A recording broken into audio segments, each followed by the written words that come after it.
Sudarlun, minimnya pasokan beberapa jenis kebutuhan pokok dari petani lokal mengakibatkan harga jual cabai dan bawang merah di Pasar Paya Ilang, Aceh Tengah mengalami kenaikan. Seperti bawang merah, sebelumnya di kisaran Rp25.000 naik menjadi Rp30.000 per kilogram.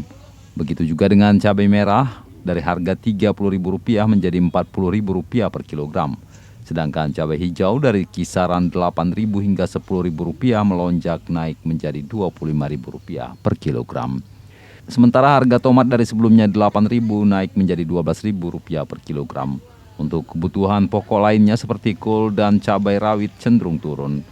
Salah seorang pedagang bernama Mega mengatakan kenaikan ini dimulai sejak 2 minggu lalu. Ia memprediksikan kenaikan akan terus terjadi hingga bulan Ramadan. Bawang dari 25, 30, cabai dari 30, 40, tomat dari 8.000 sampai 12.000.